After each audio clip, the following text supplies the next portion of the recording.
أصدق القائلين يقول: طه ما أنزلنا، الله أكبر، ما أنزلنا عليك القرآن لتشقى. أجل يا رب أنزلته لمن؟ أجل أنزلته لما يا رب؟ حتى تسعد في حياتك كلها، حتى إذا قال لك الناس إن الناس قد جمعوا لكم فاخشوهم، الرسالة خوف، الرسالة فاخشوهم. قال الله عز وجل يريد القرآن أن يخرجك بهذه النفسية. إذا اجتمع الناس وقالوا لك فلانة تريد ضررك، وقالوا لك فلان والله الآن سيخسرك أو سيفعل، قال الله عز وجل: الذين قال لهم الناس إن الناس قد جمعوا لكم. إيش الرسالة؟ لما تخبرون عن جمع الناس؟ فاخشوهم، يبغاك تخاف. يتكلم الله عن من تخرج ناجح بهذا القرآن، يقول: انظر نفسياتهم، يخوفون وانتبهوا فزادهم إيمانا. سبحان الله، بدل ما يزيدهم خوف يزيدهم إيمانا. ما الذي زود إيمانهم؟ فزادهم إيمانا وقالوا، الله أكبر. قبل أن أكمل الآية سأقول لك مثال. لو واحد يهددك بسكين من هناك ويقول سأقتلك وسأفعل، وأنت معك هنا 10 كلهم معهم رشاشات، تخاف؟ وذاك يهددك تخاف؟ بسكين هناك يقول سوف أهددك وأقتلك، وهنا معك أناس معهم رشاشات، بطلقة واحدة يردوه قتيلا، هل تخاف؟ قل لي عن قلبك. إذا كان هؤلاء معهم رشاشات بشر ومساكين تقول لا معي ناس، في أناس يقول الله عز وجل: فزادهم إيمانا وقالوا حسبنا الله، الذي هو قادر أن يزلزل الدنيا في لمح البصر، الذي أغرق فرعون وأهلك قارون، والذي فعل ما فعل وعلمنا حتى نتوكل عليه سبحانه. يقول: نعم، الذي طمأن قلوبهم، هم عندهم حق وعندهم وجهة نظر وعندهم مبدأ. قالوا حسبنا الله، البشر كلهم لا يقدمون ولا يؤخرون، حسبنا الله ونعم الوكيل. أليس ونعم الوكيل؟ أصحاب هذه النفسية انظر ماذا قال الله، ماذا يحصل لهم. وقالوا حسبنا الله ونعم الوكيل. إيش النتيجة؟ فانقلبوا بعد المخاطر والتهديدات، فانقلبوا بنعمة من الله وفضل لم يمسسهم سوء. تقدر تسويها بعد اليوم؟ تقدر بإذن الله. لم يمسسهم سوء واتبعوا رضوان الله. علاقته مع أقوى قوي سبحانه، مع أعظم عظيم جل في علاه، فليش يخاف؟ واتبعوا رضوان الله. إذا صلى ما يوشوش عقله ايش بيسوون، ممكن ينتظرونك، ممكن يؤذونك. اتبعوا رضوان الله، أنا أعبد رب العالمين. واتبعوا رضوان الله والله ذو فضل عظيم. يا رب علمنا الربكة اللي نحس فيها هذه من وين؟ إنما ذلكم الشيطان، إنما ذلكم الشيطان يخوف أولياءه. الرسالة لنا يا رب: فلا تخافوهم، الله أكبر، فلا تخافوهم وخافون. متى؟ إن كنتم مؤمنين. ليس إيمان بالكلام ولكن إيمان بالقلب. أتى رجل ليشتري ويبيع، لا يعلم ما الذي يحصل في هذه القرية، إذ بذاك الملك معه حجابه جاء في الطريق، والناس والحجاب يصيحون في الخلق: أبعدوا الطريق. هذا الرجل لم يكن منتبه فالتفت، وإذ بالرجل من الحجاب يقول له: ابتعد عن الطريق وإلا قتلتك، ويخرج سيفه. إذ بالملك يقول: لا، دعه. فأخذ يضحك الرجل، فقال له الملك: ما يضحكك؟ قال: سبحان الله، ضحكت منك أنت ومن حاجبك هذا، هو يريد أن يقدم أجلي وأنت تريد أن تؤجل أجلي والأمر ليس عندك ولا عنده، الأمر عند رب العالمين. شوف النفسية كيف.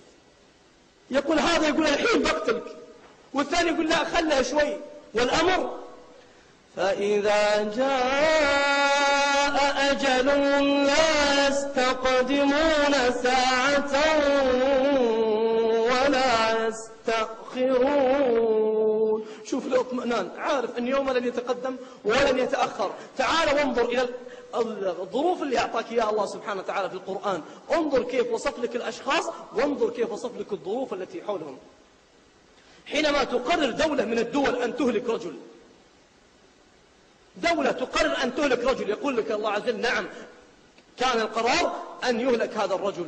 وما كان جواب قومه إلا، القرار الدولة أصدرت حكم في رجل، وما كان جواب قومه إلا أن قالوا اقتلوه. قرار صعب، تخيل القرار وقع عليك أو على ابنك أو على أخوك، اقتلوه. دولة قالت نقتل ولدك، كيف يصير قلبك؟ اقتلوه أو إيش الخيار الثاني؟ أو سامحوه؟ لا، أو حرقوه ويؤتى بالرجل. الرجل قلبه ما تعلق إلا بالله عز وجل، هو متبع رضوان الله. وانظر ماذا فعل. وإذا فعلت مثل هالتصرفات ومشيت على هذا النسق ستفاجأ أن في النهاية ظروف تحصل ثم تنجو أنت، ظروف تحصل وتسوء الأحوال وأنت تنجو. تعال وانظر. أخذ الرجل يعلم أن الأمر ليس عند هذا ولا عند هذا ولا عند الملوك ولا عند، يعلم أن الرجل عند الله سبحانه، الأمر عند الله سبحانه وتعالى. فاقتادوه وخلعوا ملابسه ثم وضعوه على المنجنيق ثم قذفوه وهو في النار، في حال والله ما عشناها نحن في أحسن أحوالنا، حال مطمئن لأنه يعلم أن الأمر كله لله وأن الله سبحانه وتعالى هو وحده. صح البشر لما جيت تقول أخدمني قال لو جيتني بدري، لو جيتني قبل، لو الله ما يقول لو، إن الله بالغ أمره سبحانه. قد جعل الله لكل شيء قدرا بديع السماوات والأرض وإذا قضى أمرا فإنما يقول سبحانه، بس يتكلم من السماوات وتقضى الأمور في السماء أو في الأرض، فإنما يقول له كن، الله أكبر، فيكون، فاء الفورية، فيكون مباشرة. وإذ بهم يقذفون الرجل.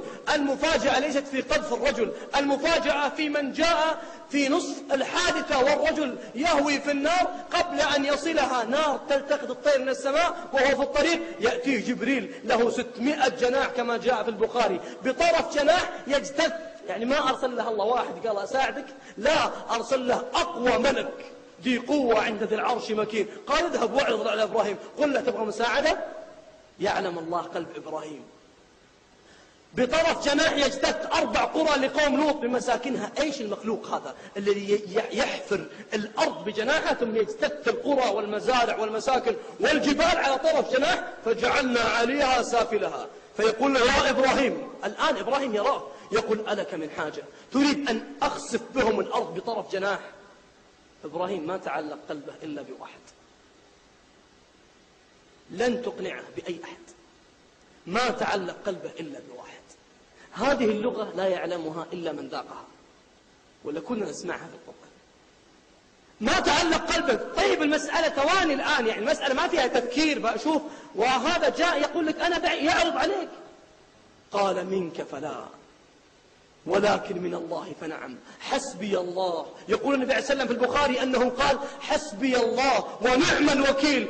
أنت يا جبريل إذا أردت أن تساعدني ستستعين بالله، لكن الله ما يستعين بأحد.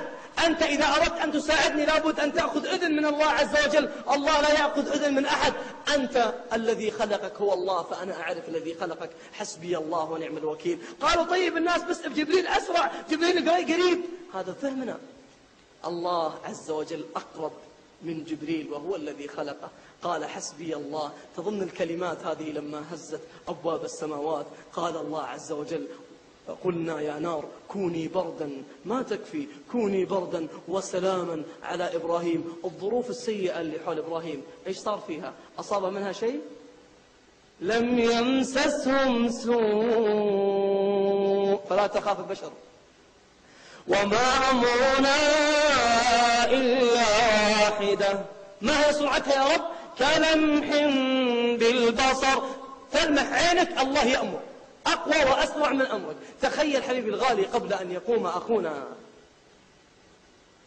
تخيل أن هناك عندك نملة تريد أن تحفظها. سامحوني لكن نريد أن نفهم عقيدتنا، نريد هذه القلوب أن تهدى، نريد المثيرات لعواطفنا واللي تسبب لنا اضطرابات تنتهي القضية. عندك نملة تريد أن تحفظها وهناك 70 نملة في الطريق يريدون إيذاء النملة، هل تقدر تحفظها؟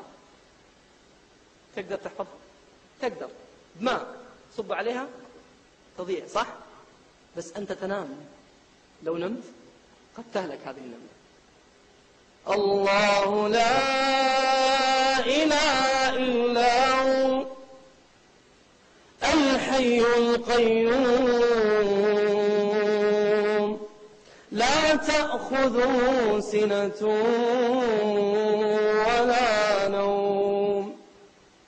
لا تأخذه سنة ولا نوم. نريد هذه النفسيات التي أعطانا الله في القرآن. يخرج النبي عليه الصلاة والسلام في غار وكل قريش وراءه تغلي قلوبهم حقدا وحسدا على النبي عليه الصلاة والسلام حتى يقطعوه، ينتظروه يخرج من الغار حتى يقطعوا أوصاله عليه الصلاة والسلام. انظر يصف لك الله نفسيته، وأنت تقدر وأختي تقدر هناك أن تكون نفسيتها مثل هذه الأمور إن خرجنا بإذن الله من هذه المحاضرة وقد فهمنا الظروف كلها. يقول أبو بكر يزود عليه رضي الله عنه، يقول يا رسول الله القضية مو قد يأتونا يا رسول الله، هم الآن على أبواب الغار وما عندنا مكان.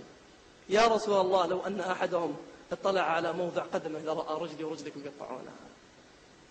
شوف ردة الفعل، قال بالله لا يكون هذا، ترى والله ما ندري، تعال نحاول أن نهرب. لا، إذ يقول لصاحبه لا تحزن، الله أكبر، لا تحزن إن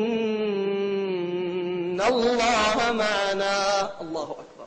يقول اللي حرك قلوبهم معنا، اللي أجرى دماءهم معنا، اللي قبل زماني جاء قوم هود عليهم السلام أو أقوام أشدة يأتي الواحد فيهم، انظر والله لو وصف أحد ربع قوتهم لارتعدنا.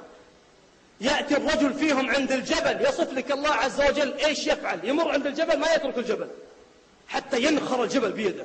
قال أتبنون بكل ريع جبل آية قصر تعبثون. شوف القوة، يأتي بيده على الصخور ثم يحفر الجبل ويصلع. أطفالنا يلعبون بالرمل وهذا يلعب بجبل، يأتي عند جبل ثم يحفر في الجبل ويصلح له قصر، ما يبغاه بس يعبث فاضي. قال أتبنون بكل ريع آية تعبثون. كيف إذن هذه قوة هذا اليد؟